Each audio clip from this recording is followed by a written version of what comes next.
Salmo 119, versículo 17, até o versículo 24.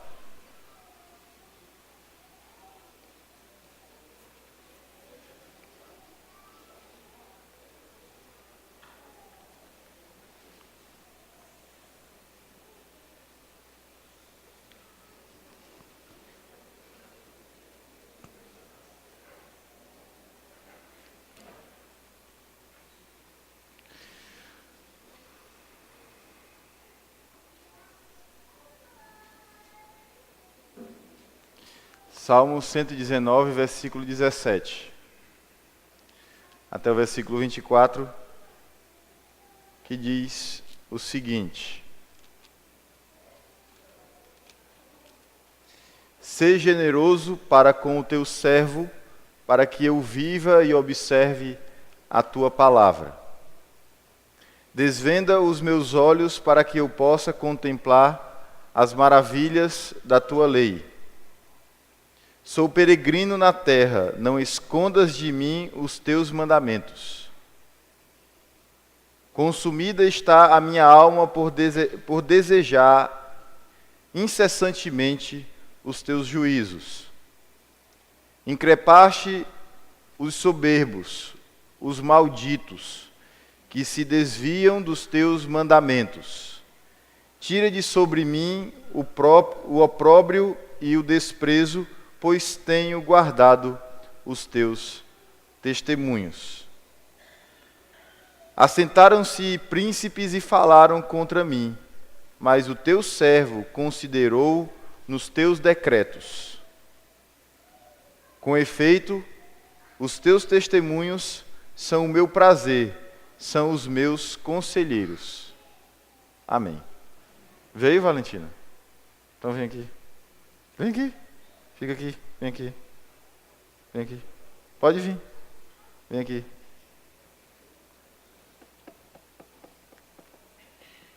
Pronto, vai ficar aqui junto comigo, em pezinha, né? Até terminar o sermão. Vamos lá. Irmãos, sobre o que esse salmo, nesse trecho, nesse parágrafo, no terceiro parágrafo, ele nos fala? O que ele nos fala, Valentina? Salmo 119, no terceiro parágrafo, ele fala sobre um constante, um incansável anseio que todo cristão tem. Se vocês observarem, ele está falando constantemente sobre os anseios dele. Ele está falando constantemente sobre o que ele mais deseja no coração. E é um desejo que não é simplesmente um desejo pontual, mas é um desejo incansável. É um desejo constante. Um desejo constante. O nosso Deus, Ele nos ensina por meio do nosso irmão salmista, que todo cristão, enquanto ele vive, ele deseja, acima de tudo, observar a palavra de Deus. E quando ele pede ao Senhor que o Senhor seja generoso para com ele, quando ele pede ao Senhor para que o Senhor seja, então, alguém que lhe dê entendimento, quando ele diz ao Senhor, Senhor, eu sou um peregrino, quando ele diz, minha alma está desejando algo, o que ele fala? Assim a gente pode ir até o final desse parágrafo. Todas as vezes que ele fala sobre o anseio da alma dele, sobre o quanto ele necessita de coisas, por exemplo, para caminhar, não precisa de outra coisa, basta ser para caminhar.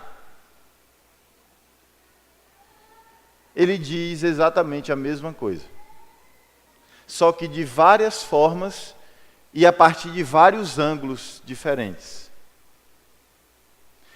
Vamos orar ao nosso Deus e vamos pedir o mesmo que o salmista pediu e que nós acabamos de cantar aqui.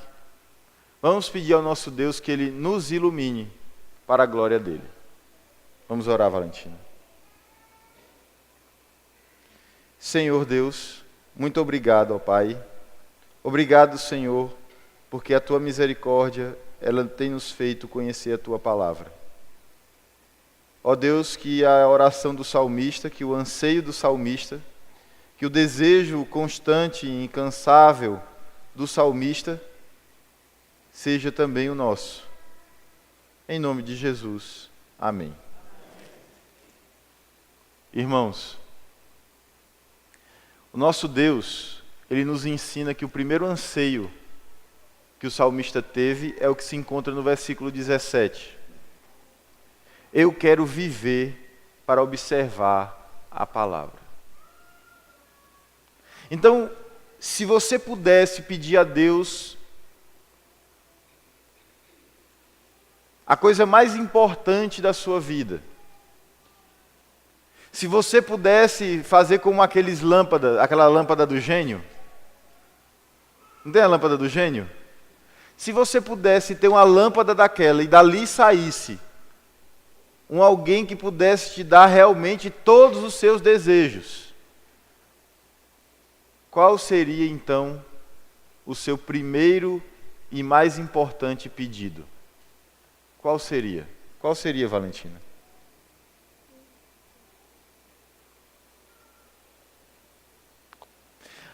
A Bíblia nos diz que o salmista, ele pede para que Deus seja generoso para com ele. Generoso. E a generosidade, irmãos, muitas vezes está associada com o ter recursos. Eu preciso de um recurso, alguém precisa ser generoso para comigo e então eu conseguirei obter uma determinada coisa que eu muito preciso. A generosidade está relacionada a isso. É você ter a disposição para ajudar aquele que necessita. E do que uma pessoa crente nesta vida mais necessita?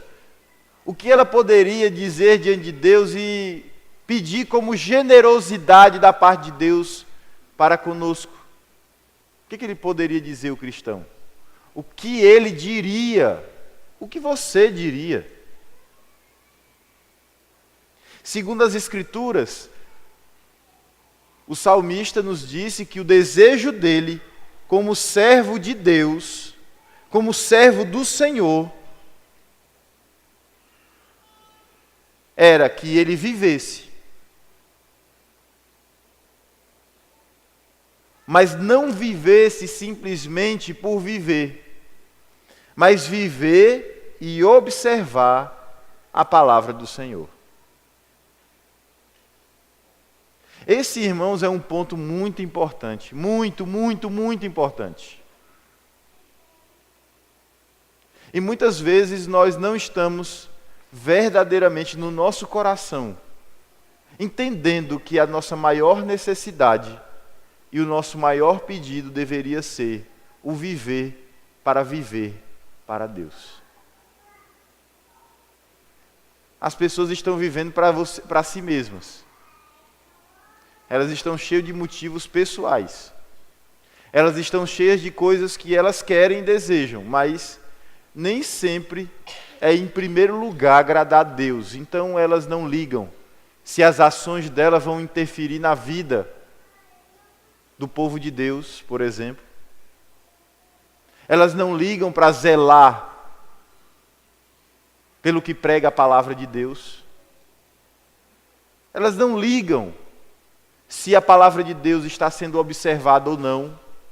Elas ligam para elas mesmas.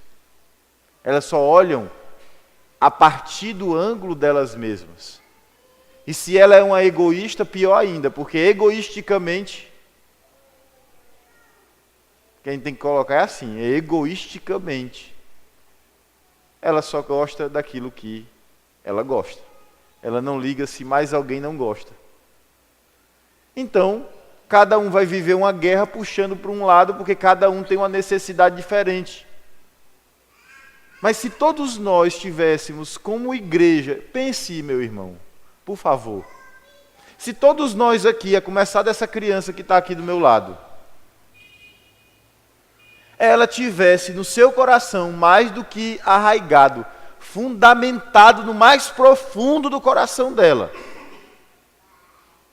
como uma sapata de construção de um prédio, Estava conversando com uma pessoa e disse assim, pastor, está vendo isso aqui? Eu disse, estou, um terreno bom, né? Assim, reto. Ele disse, pois é, isso aqui tem 3 metros de altura de aterro, isso aqui não serve para nada. Eu tenho que cavar 3 metros e botar uma sapata lá embaixo para construir aqui qualquer coisa. Porque é só aterro ruim aqui, é só lixo. Porque se o aterro, que é o seu coração, não for perfurado para chegar até aquilo que é mais profundo do seu ser, e lá naquele profundo do seu ser, ali não estiver fundamentado a palavra de Deus, a necessidade pela palavra de Deus, nós aqui enquanto igreja vamos só brigar. Vamos só nos desentendermos. Nós não vamos buscar o interesse do Senhor, mas cada um vai buscar o seu interesse. E você lembra do que aconteceu com os juízes, não lembra? Cada um fazia o que lhe achava melhor. Todo mundo era mais sábio do que todo mundo, né? Porque cada um se julgando mais sábio do que o outro. Eu me lembro, irmãos, do povo no deserto.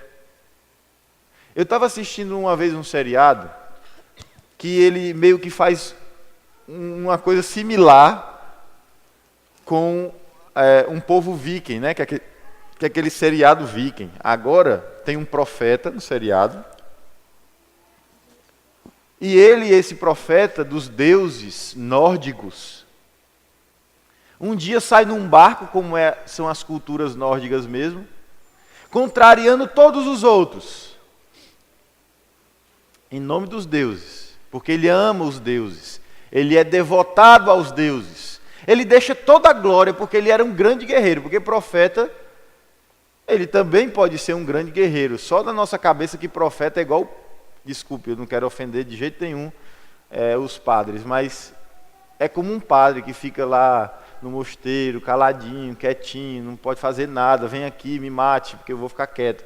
Não, culturalmente falando, em todas as épocas, os profetas, os homens de Deus lutaram em guerras.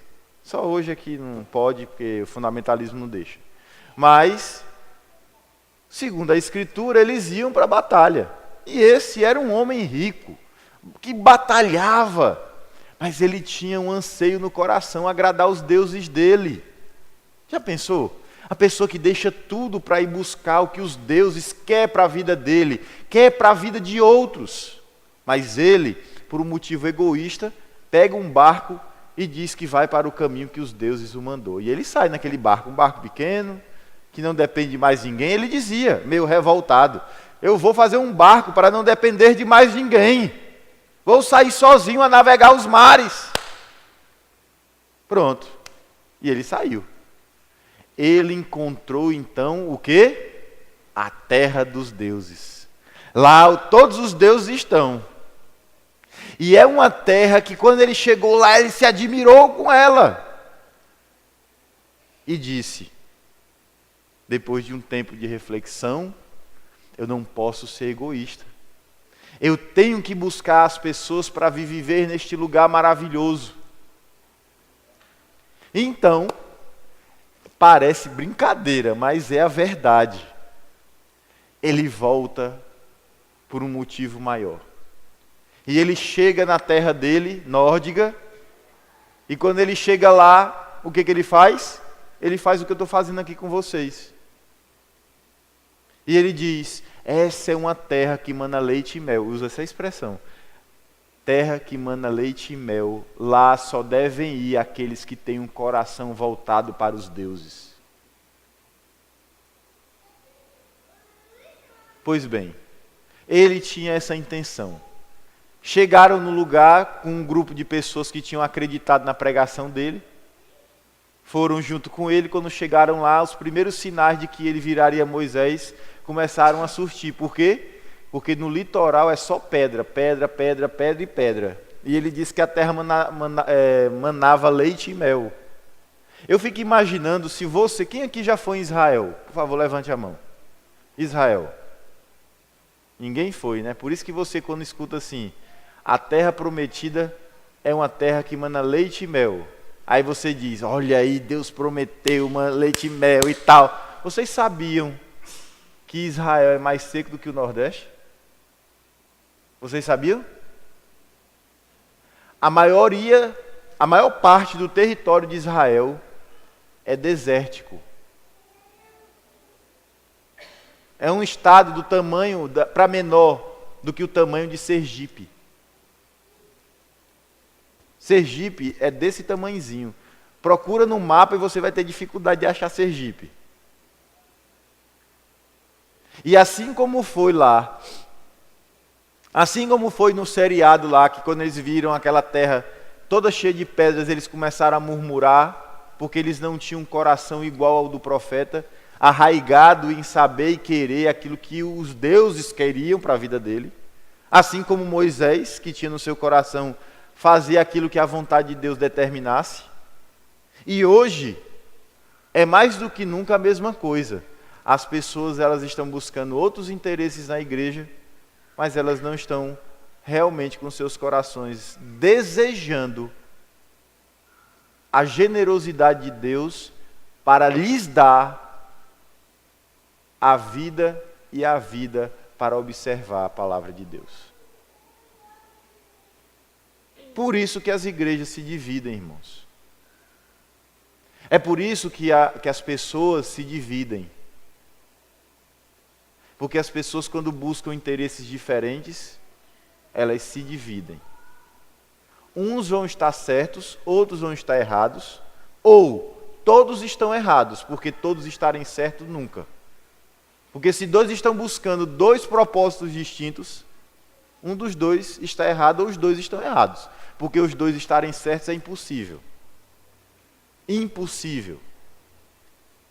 Então, se você quer verdadeiramente crescer, progredir na sua vida, ter vida de verdade, apele à generosidade de Deus, para que Ele te dê aquilo que é mais importante, que é ter a capacidade de observar a palavra de Deus. A segunda coisa que o salmista anseia, versículo 18. Ele anseia discernir o conhecimento de Deus, a fim de que ele possa viver para Deus. Observe o que diz o versículo 18 que a gente canta tanto aqui. Desvenda os meus olhos, não é simplesmente porque eu quero ser sábio. Não é porque eu quero ter um maior entendimento sobre as coisas que estão ao meu redor, não. É desvenda os meus olhos para que eu possa contemplar as maravilhas da tua lei. A lei do Senhor é cheia de maravilhas e elas precisam ser conhecidas. A lei, melhor dizendo, ela precisa ser conhecida. E qual é o anseio de um cristão nessa vida? É que a generosidade de Deus o capacite a observar a lei do Senhor, que a bondade e a misericórdia de Deus, ela desvende os nossos olhos para que a gente possa então o quê? Contemplar as maravilhas da lei, porque caso contrário, por mais que eu tenha todo o discernimento a respeito das coisas do mundo, eu jamais terei o discernimento a respeito das coisas de Deus. Jamais.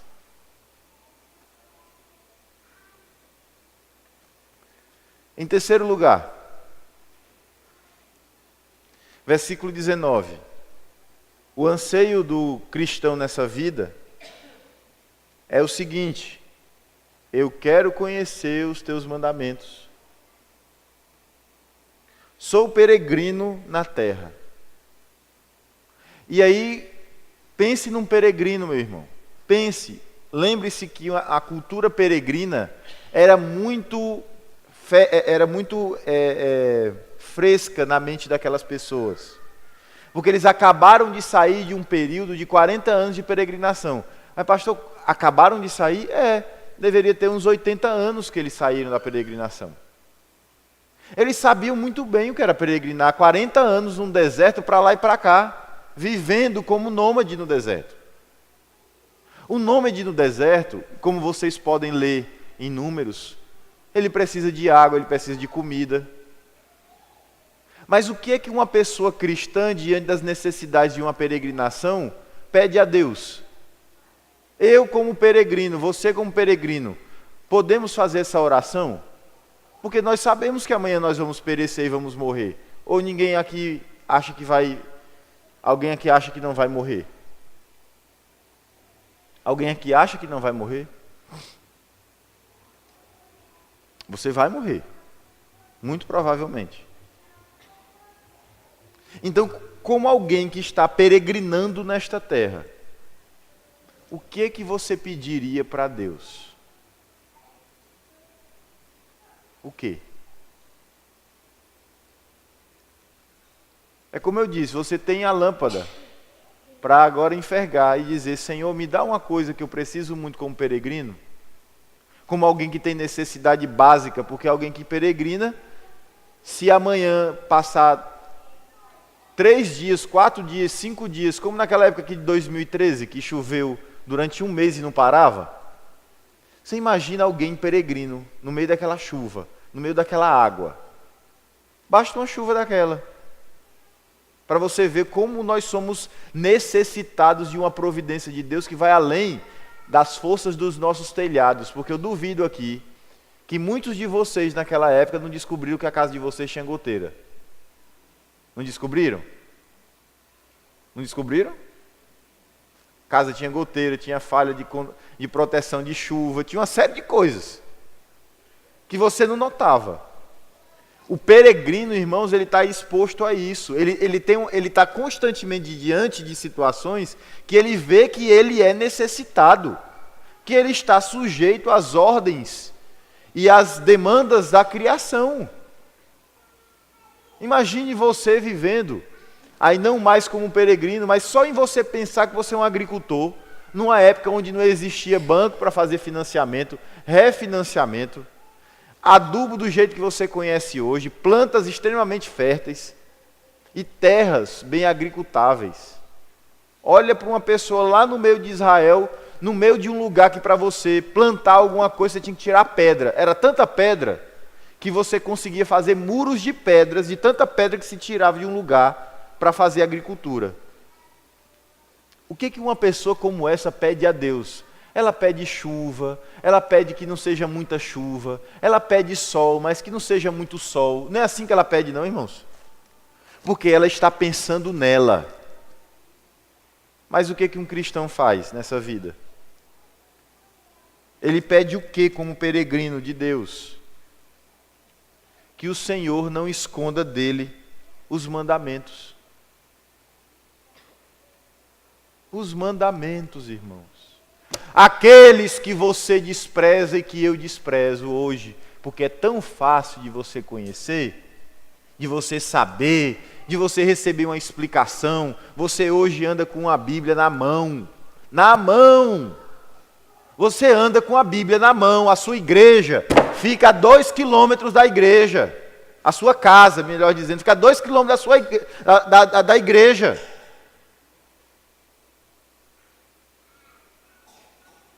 A sua casa fica a alguns passos da igreja.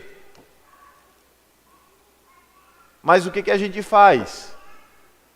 Normalmente os que chegam atrasados são os que moram vizinho à igreja.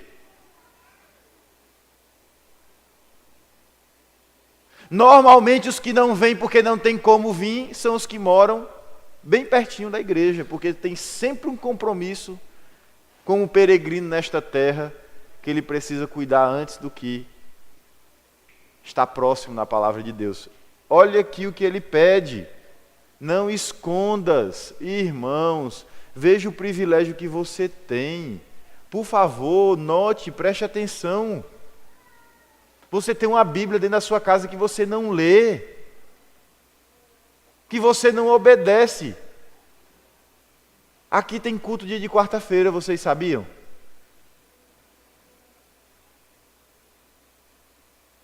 Quantos vêm? Ah, não, pastor, vem muitos. Aqui teve uma época que era o pastor e o diácono que abriu a porta que tinha culto aqui. E daí, o que eu tenho a ver com isso? Eu quero saber se os membros dessa igreja que não estão com compromisso de trabalho ou na faculdade, onde é que eles estão? E não me incomoda se você ficar com raiva de mim. porque eu estou dizendo isso. Um dia desse eu escutei de um menino que ele vinha uma semana sim, outra não, porque era programado vir. Eu disse, se converta, venha toda quarta-feira, se você pode, venha. É claro que a gente não é louco para saber que tem pessoas que às vezes não conseguem vir. Mas nunca poder? Como pode? E os mandamentos do nosso Deus, meus irmãos? Por que eu fiz esse arrudeio todinho para mostrar a vocês o que é um peregrino? É para que vocês vissem que um peregrino precisa de muitas outras coisas na frente do que a Bíblia ensina, aparentemente. Vocês conseguem compreender o que eu estou falando? Vocês estão vendo a profundidade da questão? Um peregrino precisa de água. Você precisa de água? Precisa, eu preciso. Está aqui, ó. Tem água aqui, não é à toa, porque a minha voz vai falhando com o tempo. Você tem que molhar um pouquinho a garganta para ir falando. Você tem animais, você está peregrinando, você tem a sua família, você tem os seus filhos, seu filho fica doente. Mas o que é que um peregrino, segundo as Escrituras, que é cristão, pede? Senhor, não deixa com que eu me afaste dos teus mandamentos. Não deixa que eles se escondam de diante de mim. Ora, para alguém que está andando no meio do deserto, é um pedido interessante, né? Porque ele poderia pedir várias outras coisas. O que foi que impressionou, entre aspas, né? O que é que impressionou ao longo do tempo os pregadores quando olhavam para a história de Salomão? Vocês sabem? Vocês lembram? O que é que impressionava? Era que Deus chegou para Salomão e disse, Salomão, pede o que você quiser. E não é que existe uma história dessa um dia? E o que foi que ele pediu? Riqueza. Saúde. Não. Ele pediu o quê? Sabedoria. E mesmo a ele faltou sabedoria, né, irmãos? Imagine a nós. Por isso, deseja a Escritura mais do que tudo, meu irmão. Não me ouvir não seria o mesmo que não ouvir a Deus. Ouça. Se arrependa agora. Leve a sério querer os mandamentos de Deus. Leve a sério isso. Porque se você crescer espiritualmente, toda essa igreja aqui vai crescer espiritualmente. Se você contaminar as pessoas não com a língua ferina, mas com os mandamentos de Deus, os outros vão também valorizar isso. Esse é o apelo que eu faço a cada um. O quarto anseio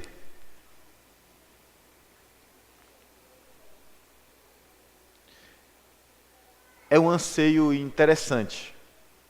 Ele é interessante, irmãos, porque ele usa uma expressão para se referir aos mandamentos de Deus, que é o juízo ou os juízos do Senhor, porque normalmente justiça, juízo não é uma coisa que as pessoas hoje em dia desejam muito. E isso nos faz pensar, refletir. Não é verdade? Porque olha o que o salmista diz no versículo 20. Consumida está a minha alma por desejar. Olha, não tem aquela sensação que você deseja muito uma coisa que parece que você, enquanto você não tiver aquilo, você fica incomodado, não tem isso? Por exemplo, quando você queria muito casar, aquele desejo não enchia o seu coração? E você empregava todas as forças, toda a força que você tem para fazer aquilo acontecer. A sua alma, enquanto aquilo não chega, parece que ela está se consumindo. No bom sentido, evidentemente. Olha o que ele diz que consumia a alma dele. A alma dele estava consumida por desejar. Ou seja, o desejo dele por este negócio aqui que eu vou falar, consumia ele por dentro. ele não conseguia ficar sossegado diante dessa condição de desejar tanto o quê? E desejar incessantemente os teus juízos. Isso aqui demonstra, primeiro, que esse homem, para desejar isso, ele tinha que ter muita convicção da fé que ele tinha no Senhor Deus. Porque desejar ardentemente os juízos de Deus é também uma convicção de que a graça o alcançou. Não é verdade? A graça de Deus me alcançou. A graça de Deus, ela verdadeiramente está comigo, vamos dizer assim. Eu, por justamente compreender isso, a minha alma por dentro, ela se consome pelo desejo de fazer aquilo que é justo. E para que eu faça o que é justo aos olhos de Deus, eu preciso conhecer a justiça de Deus. Porque o homem não pode imprimir neste mundo, ele não pode agir neste mundo de acordo com a sua justiça. Ele age de acordo com a justiça de Deus. Então alguém que tem essa convicção dentro de si, ela não quer, acima de tudo, justamente conhecer aquilo que é justo aos olhos de Deus? Pois foi o que esse homem desejou com a sua alma, consumindo-se, por tanto desejar e constantemente, incessantemente desejar a vontade de Deus, simbolizada em seus juízos. Quinto anseio do cristão. Versículo 21 e 22. Eu, você, queremos não sermos reprovados e amaldiçoados por causa da soberba. O que um cristão quer? Ele quer guardar os testemunhos de Deus. O desejo de um cristão envolve também, irmãos, ele não ser reprovado por Deus. Porque o que envolve não querer ser reprovado por Deus? Envolve tudo aquilo que a gente já disse aqui. Por quê? Você deseja, eu desejo agradar a Deus. Se eu desejo agradar a Deus, é porque eu estou preocupado em não ser reprovado, evidentemente. Mas pelo contrário, ser aprovado. A aprovação de Deus para um cristão é a coisa mais importante para ele. É a coisa mais importante para um cristão, é ser aprovado por Deus, ou não é? Qual é a única pessoa que pode te abençoar? Qual é a única pessoa que pode te abençoar nessa vida? Qual é a única pessoa que pode te dar a coisa que você mais precisa nessa vida? Então a quem um cristão devota toda a sua atenção, a fim de que agrade acima de qualquer pessoa? É Deus, meu irmão. A idolatria se acaba com aqueles que querem agradar a Deus.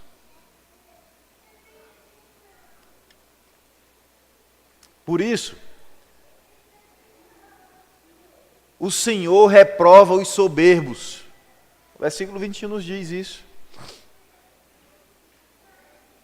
O Senhor reprova os soberbos, os malditos, porque existem pessoas que por soberba se tornam malditos. E a soberba, meu irmão, é o contrário do desejo pelas Escrituras.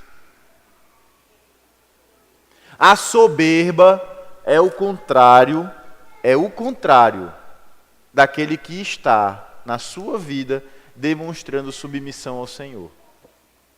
Porque a soberba, a gente pensa que é só para com o outro, mas não é. A soberba é uma característica de todos aqueles que estão se relacionando com Deus, como se Deus tivesse que se subordinar a ele. Então, ele não consegue aceitar as coisas que vêm de Deus, porque ele tem o próprio raciocínio dele. Ele tem as próprias convicções dele. Ele tem as próprias considerações sobre o mundo. Ele entende que uma coisa é e não é de acordo com o que ele pensa que é. Esse é o soberbo. Ele pode viver segundo a medida dele mesmo. Se ele pode viver segundo a medida dele mesmo, ele é então o quê? Um maldito. E maldito, irmãos, tem que se entender que a palavra maldito não é uma coisa mística, não. Maldito é só aquele que é maldito por Deus, ou seja, que ele não tem a boa palavra de Deus a favor dele. Deus está em guerra com ele. Está vendo, Valentino? Deus está em guerra.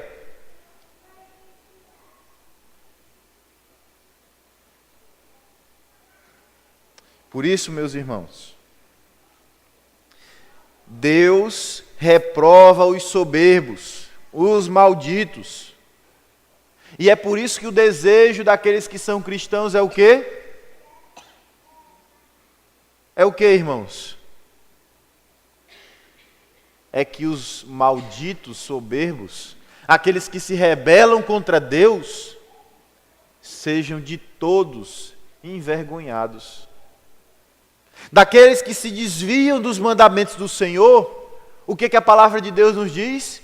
Que eles sejam confundidos. O próprio salmista diz em outro lugar que por que os homens dizem que não há Deus? Por quê? Porque eles são loucos.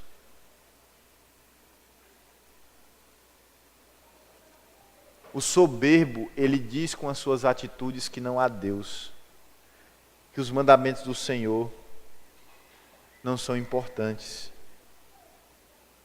Qual é o desejo então de um crente? É não viver como soberbo. E por isso, ele pede, versículo 22, tira de sobre mim o opróbrio e o desprezo. Tira de sobre mim a tua mão contra mim, mas sim que a tua mão seja a favor de mim. Que a tua punição não venha sobre mim. O desejo do crente, irmãos, é agradar a Deus. Porque Deus só se levanta contra, Ele só se levanta em opróbrio, em desprezo, contra os malditos soberbos. Os que se desviam das palavras do Senhor, dos mandamentos do Senhor. Esses são aqueles que recebem de Deus toda a punição. Toda a punição.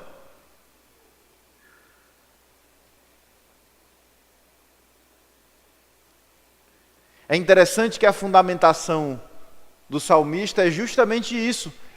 Eu tenho guardado os teus mandamentos, não me trata como os malditos soberbos, porque os mandamentos de Deus, irmãos, não geram orgulho. Há pessoas que estão conhecendo teologia e estão se transformando em pessoas orgulhosas, soberbas. São os únicos que existem na face da terra. Que teologia é essa? É a do cão, só pode ser. Só pode ser a teologia do diabo. E eu não estou satirizando não, irmãos. Eu estou falando a verdade verdadeira. Essa é a teologia da serpente lá com Eva. Você pode viver sem Deus, é a teologia da soberba. A teologia da soberba.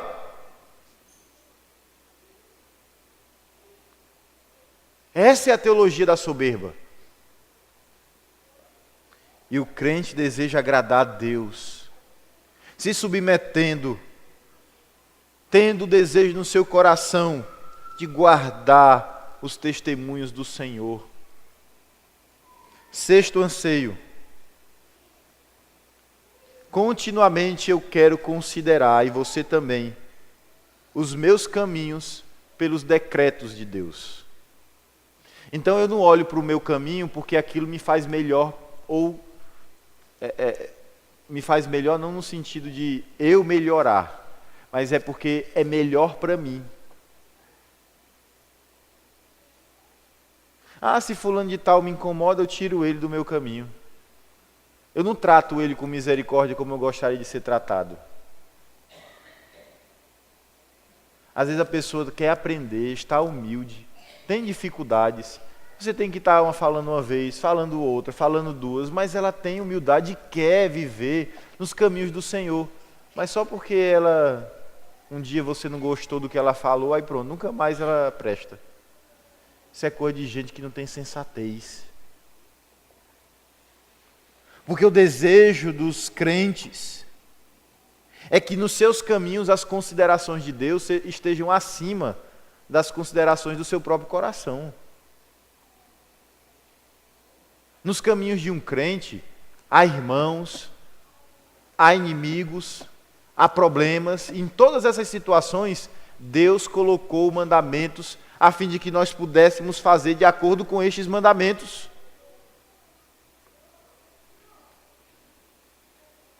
De acordo com estes mandamentos. Ora,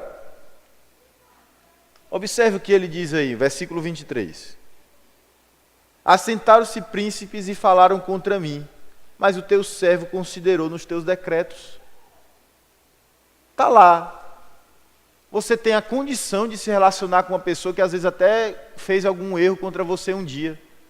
Eu vou contar uma coisa para vocês que aconteceu comigo agora na última vez que eu fui para o Andreu Jumper. Eu estava lá e me surpreendi que um auxiliar meu do passado estava lá. Como vocês sabem, eu tive 5 auxiliares na igreja de Campina Grande. Vocês imaginam como era bom. E aí, nessa situação, ele me chama para conversar. E ele fez algumas coisas erradas lá. Quando ele me chamou para conversar, irmãos, eu quis desprezá-lo. Esse mesmo que ensina vocês a não desprezar. Eu quis desprezá-lo.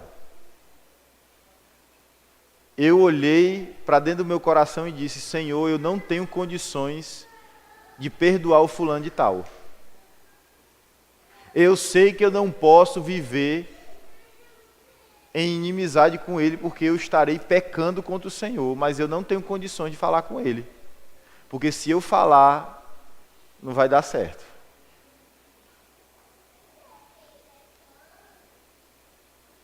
Pois bem, ele insistiu em falar comigo. Me pediu uma vez, me pediu 2 vezes. Na terceira vez, eu disse: Senhor, esse foi o dia que o Senhor marcou. Ele foi lá no meu quarto e começou a admitir as coisas erradas que ele fez. E eu disse: está vendo aí? Eu que achava que era melhor do que ele, agora estou levando uma surra dele. O presbítero Juliano conheceu ele. Eu nem falei nada para ele. Eu peguei, irmãos, ouvi aquilo, disse algumas coisas para ele, sobre o quanto o que ele tinha feito era errado. E ele disse assim para mim: pastor, até hoje não, ele disse assim: hoje eu vejo com mais clareza as coisas. Eu preciso lhe pedir perdão. Eu não quero que o Senhor tenha a impressão errada sobre mim, porque eu não queria ter feito aquilo. E hoje eu vejo com muito mais clareza, porque hoje eu sou um pastor titular. Eu vejo que em muitas situações, como é que o Senhor se encontrava em muitas situações.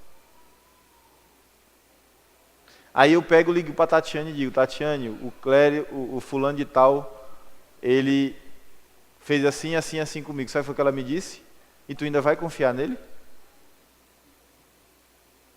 Olha como é que é o coração do ser humano. E a conselheira capaz que na hora estava me dando conselhos. Aí eu disse assim para ela: Tatiane, tu tá lembrada que tu também precisa ser perdoada? Porque eu tive que lembrar disso. Porque até eu aceitar e falar com ele, irmãos, eu tive que fazer o que esse versículo 23 diz aqui umas 50 vezes. Senhor, que eu considere os meus caminhos segundo os teus decretos. Porque se for pelos príncipes, eu vou matar eles. Eu vou matá-los no meu coração. E aqui é evidente que o mandamento de Deus, irmãos, está nos dizendo que mais importante até do que o perdão que se dá a alguém, ou não considerar as ofensas de alguém, está o decreto do Senhor no meu caminho. É mais importante. Mais importante do que qualquer ofensa é você estar em paz com Deus. E quando nós estamos em guerra e conflito contra um irmão, é pior ainda, porque ele está falando de príncipes, ou seja, de pessoas que eram autoridade dentro do reino de Israel e que armavam ciladas contra ele. E ele fazia o quê? Eu observo no meu caminho os teus decretos, Senhor. Por quê? Primeiro, eu posso perdoar uma pessoa que fez algo contra mim, mesmo sabendo que ela pode voltar a fazer de novo. Sabe por quê? Porque nos meus caminhos está a consideração dos decretos de Deus. Eu sei que só vai acontecer se Deus permitir. Porque o mandamento de Deus é perdoar e manter comunhão. Esse é o mandamento de Deus. Esse é o mandamento de Deus. E se acontecer de novo, que aconteça. Eu vou dizer uma coisa para vocês, irmãos, que para mim é muito importante como pastor. Vocês pensam que eu me preocupo se um dia os diáconos ou os presbíteros aqui da igreja se juntassem para ter uma conversa secreta sem mim? Vocês acham que eu ia me preocupar? Não. Nunca aconteceu. Estou só dizendo para que vocês entendam que é o mesmo contexto aqui que Davi, eu não sei nem se Davi é o autor, mas vamos considerar que seja Davi ou Esdras. Tu pensa que eu vou lá ficar com uma arma aqui na porta da igreja, matando cada um que entrou aqui para vir conversar pelas minhas costas? Esqueçam, nunca vou fazer isso. Nunca. Sabe por quê, irmãos? Porque eu me lembro que no início do meu ministério, eu me consumia por isso. Quando chegou um dia, eu estava num semáforo, o sol assim de frente para mim. Eu dentro do carro, olhei para os lados aqui dentro do carro, não tinha ninguém comigo. Eu disse, está o Senhor sim. E eu fiquei pensando, meu Deus, por que eu estou me consumindo por causa disso? Os meus caminhos eu não estou observando segundo os teus decretos? Então, que eu descanse, porque a obra é do Espírito Santo, não é obra minha. Quantas vezes, irmãos, vocês já não me ouviram dizer que eu estou pronto para ser expulso pela igreja? Próximo ano é minha eleição. Olha o sermão que eu estou pregando aqui há menos de 4 meses da minha eleição. Na minha primeira eleição aqui, eu preguei igualmente. Acho que até pior. E a minha pergunta é, eu vou andar nos meus caminhos me preocupando, ou você, nos seus caminhos, se preocupando com que os príncipes miseráveis, malditos, ficam falando nos seus caminhos, eu não. Você também não, meu irmão. Quem comigo não ajunta, espalha, já disse o Senhor Jesus Cristo. Se você tem convicção que nos seus caminhos você está considerando os decretos de Deus, quem quiser ser inimigo seu, que seja, porque não é seu. É de todas as considerações segundo os decretos de Deus que você faz na sua vida. Por isso, se agora o meu lei auxiliar lá, de novo me trair, problema é dele. Problema é dele. Vou tratá-lo como eu sempre tratei, e eu digo a você, trate os seus inimigos que um dia foram, ou aqueles irmãos com quem você um dia teve uma rusga, como se nunca tivesse havido, se houve pedido de perdão, se houve reconciliação, porque caso contrário, eu te digo uma coisa, e aqui eu vou profetizar, igual eu profetizei um dia desse ali numa igreja pentecostal, eu vou profetizar aqui, você vai ser tratado como você trata os seus inimigos por Deus. E não sou eu que estou dizendo não, é a Escritura que diz. A Escritura diz isso. Se você quer ser perdoado, perdoe. Se você quer reconciliação, se reconcilie. Se você quer misericórdia, seja misericordioso também. Porque só tem um jeito de você ser isso. E de você fazer isso. É se você foi alvo disso. Se você foi perdoado por Deus, você sabe qual é o preço do perdão em Cristo Jesus. Se você recebeu a misericórdia de Deus, você sabe que você foi alvo da misericórdia de Deus. Você não pode, então, tratar como se você não fosse alvo dessa misericórdia. Porque senão você é um ímpio. Um ímpio. Por isso, nosso Deus, Ele nos diz com toda clareza que nós, como servos de Deus, consideremos segundo os decretos de Deus. Que seja segundo o decreto de Deus o nosso caminho. E não segundo as circunstâncias. Tem gente que quer ser mais sábia do que Deus, mas não é. É segundo a vontade de Deus. E por último, eu quero ter contínuo prazer nos teus testemunhos. Esse é o desejo do coração de um crente. Você tem prazer com o quê? Assistir horas e horas de filme? Relações sexuais? Pornografia na internet?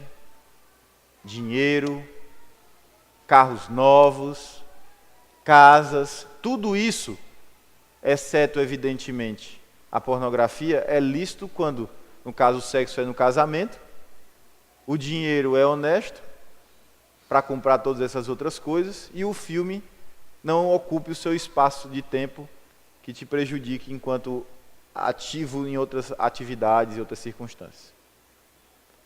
Mas se essas coisas te dão mais prazer do que o Senhor, do que os conselhos do Senhor, se você não sente nenhum tipo de restauração na alma a partir da lei do Senhor, meu irmão, eu aconselho você a refletir sobre a sua vida. Reflita. Você tem essa capacidade de fazer essa reflexão? Você consegue ter reflexão?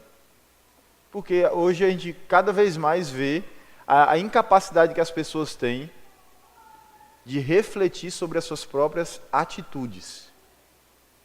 Elas não conseguem ver as suas atitudes pela palavra de Deus. Elas só veem pela ótica delas. Então, o que a pessoa faz? Toda ira é pecaminosa, toda omissão é bem-vinda, e que cada um tem a sua verdade. Pronto, está resolvido. Eu quero te fazer lembrar, meu irmão, que todo cristão anseia, primeiramente, que Deus seja generoso para com ele, lhe dando conhecimento dele, e que, por fim, como é o último versículo desse parágrafo, é que eu, conhecendo isso que Deus me deu generosamente, eu tenha prazer nesta coisa que Ele está me fazendo conhecer. Sabe uma da coisa que é muito importante? É que você não abuse das coisas de Deus. Lá no Ceará tem um negócio que o pessoal diz assim, vamos supor, toma um suco muito gostoso, muito gostoso. Mas ele é tão gostoso que a pessoa diz assim, chega a ser abusento. Vocês sabem o que é abusento? Abusento é uma palavra criada pelo cearense, né? É aquele negócio que é tão bom que abusa. Cuidado. Cuidado para você não tratar a igreja, o convívio com seus irmãos, o conhecer as escrituras, como uma coisa tão boa num primeiro momento, mas depois começa a te causar abuso. Cuidado. Deseje a generosidade de Deus e tenha prazer naquilo que Ele te deu, generosamente, constantemente, sem cessar, para a glória de Deus. Vamos cantar, irmãos, vamos ficar em pé.